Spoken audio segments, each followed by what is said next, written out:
Welcome to VSPM channel. VSPM channel subscribe பண்ணாமல் subscribe பண்ணிக்கோங்க. கூடவே இருக்கிற பெல் பட்டனை கிளிக் பண்ணிக்கோங்க.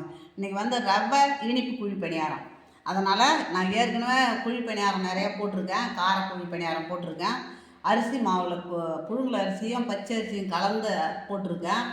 எத்தனையோ விதத்தில் போட்டிருக்கேன் குழி பணியாரம். இன்றைக்கி வந்து ரவா குழி பணியாரம் எடுத்துருக்குறேன். இந்த ரவா வந்து உதால ஒரு கப்பு எடுத்துருக்குறேன். இது வறுத்த ரவாவும் இருக்கலாம், வறுக்காகவும் இருக்கலாம். நான் வறுத்து எடுத்துருக்குறேன். ஒரு கப்பு. இதே கப்பால் ஒரு கப்பு மைதா. இந்த கப்பால் அரை கப்பு அரிசி மாவு. இப்போ ரவா போட்டுக்கலாம். இந்த கப்பால் ஒரு கப்பு மைதா எடுத்துருக்குறேன். ஒரு கப்பு மைதா, ஒரு கப்பு ரவை. இந்த கப்பால் அளந்து ஒரு கப்பு மைதா. இந்த அரிசி மாவு அரை கப்பு.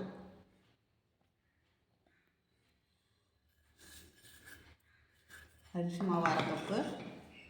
இப்போ இந்த வெல்லம், துருவிய வெல்லம், நீங்கள் வெல்லம் தான் போடணும், சர்க்கரை போடக்கூடாது. ஏன்னா சர்க்கரை வந்து பல நோயெலாம் இருக்குது. அதனால் பெரியவங்களும் சாப்பிட்றாங்க, சின்ன குழந்தைங்களும் சாப்பிடுது. அதனால் இந்த வெல்லத்தில் இரும்பு சத்து நிறையா இருக்குது. அதனால் அந்த வெல்லத்தை நான் துருவி எடுத்துருக்குறேன்.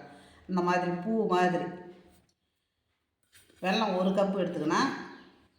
தேங்காய் பூ இதால் ஒரு கப்பு. அதேமாதிரி தயிர் ஒரு கப்பு. தயிர் ஒரு கப்பு. இப்போ ஏலக்காய் பொடி.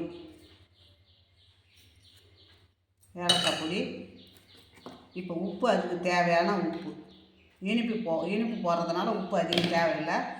இப்போ பேக்கிங் சோடா ஒரு 1/4 ஸ்பூனு. இப்போ இது எல்லாத்தையுமே நம்ம ஒன்றா மிக்ஸ் பண்ணிக்கிறோம். இட்லி மாவு பதத்துக்கு எல்லாத்தையும் ஒன்றா சேர்த்து, ஏன்னா வெல்லம் நல்லா பூவாட்டம் திருவி இருக்கிறேன், அதனால் ஒன்றும் இல்லை.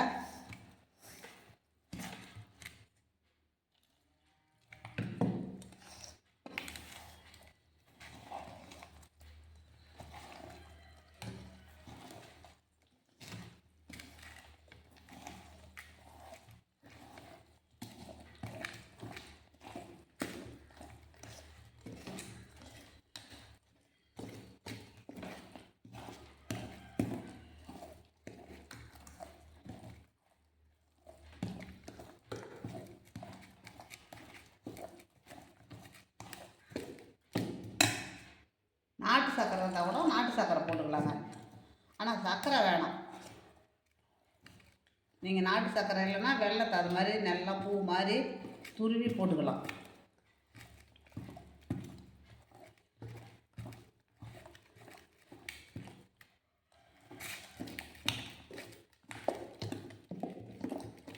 இன்னும் கொஞ்சம் தண்ணி ஊற்றிக்கலாம்.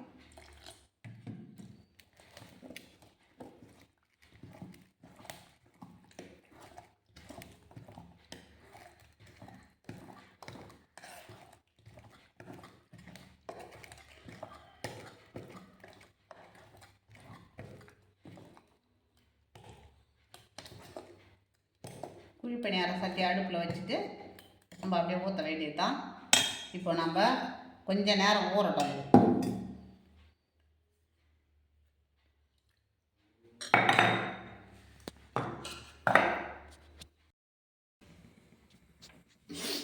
இப்போ குழி பணியாரம் சட்டி வச்சுட்டேன். இப்போ எண்ணெய் ஊற்றிக்கலாம்.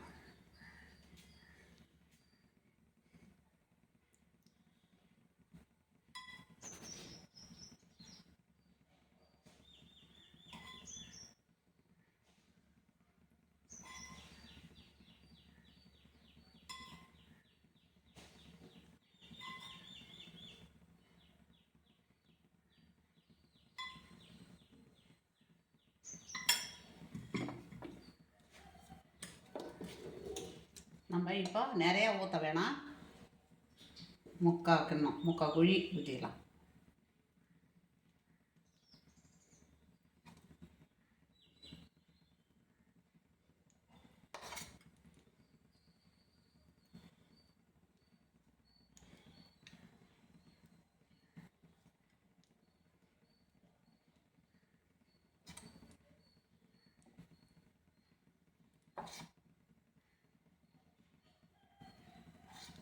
நெய் இருந்தால் நெய்யில் கூட ஊற்றலாங்க.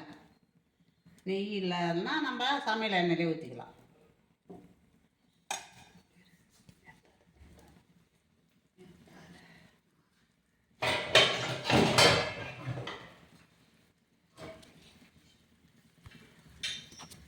இப்போ இது மேலே அப்படியே மூடி போட்டுக்கலாம். ஒரு 2 நிமிஷம் வேகட்டும். எடுத்துக்குள்ள காட்டலாம். இப்போ நம்ம எடுத்துக்கலாம். திருப்பி விடலாங்க.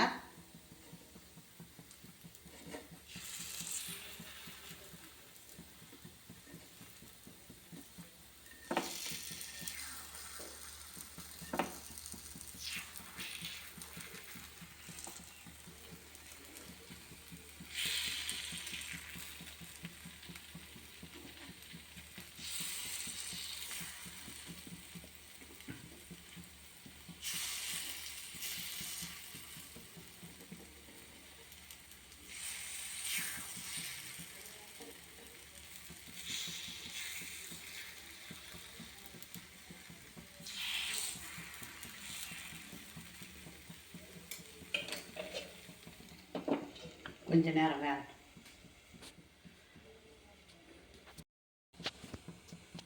இப்போ நம்ம எடுத்துக்கலாங்க.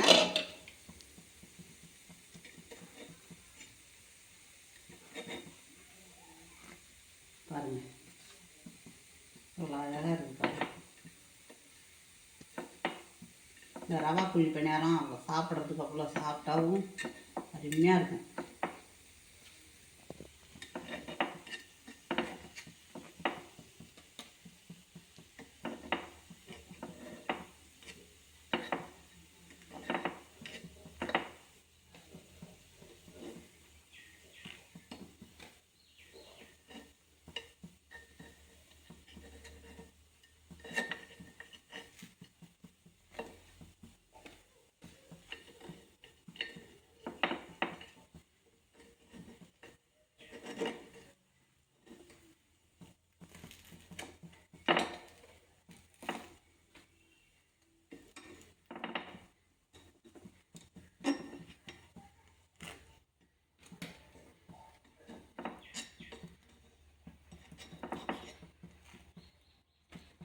இந்த மாதிரி தாங்க எடுக்கணும். இந்த மாதிரி எடுத்து பசங்க வந்தால் பசங்களுக்கு கொடுக்கலாம். நான் இருக்கிறத ஊற்றி எடுத்துன்னு வரேன்.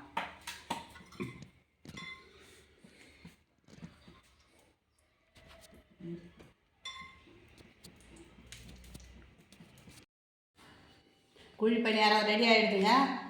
ரவா இனிப்பு குழி பணியாரம் சூப்பராக இருக்குதுங்க. இது நல்லா தான் சாப்பிட்றதுக்கு பசங்க வேணான்னு சொல்ல மாட்டாங்க. அப்படியே நல்லா லேயராக சொல்லையாக இருக்குது பாருங்கள். இந்த மாதிரி தான் இருக்கும். நல்லா சூப்பராக இருக்கும் சாப்பிட்றதுக்கு. இது டேஸ்ட்டே தனி. அரிசி மாவில் செய்கிறத விட இதில் செய்தோம்னா இந்த டேஸ்ட்டே தனி. ஏன்னா அரிசி மாவில் நம்ம தேங்காயெல்லாம் போட்டு ஆட்டிடுறோம். இதில் அப்படி இல்லை, அப்படியே போடுறோம். தேங்காய் பூவை அப்படியே போட்டுடுறோம். தேங்காய் உப்பு எல்லாமே அதில் போட்டு ஏலக்காயெல்லாம் அதிலே போட்டு ஆட்டிடுறோம். இதில் அப்படி கிடையாது. நம்ம இதே மாதிரி நீங்களும் செய்து கொடுங்க. பிடிச்சிருந்ததுன்னா எனக்கு லைக் பண்ணுங்கள், சப்ஸ்கிரைப் பண்ணுங்கள், கமெண்ட் பண்ணுங்கள்.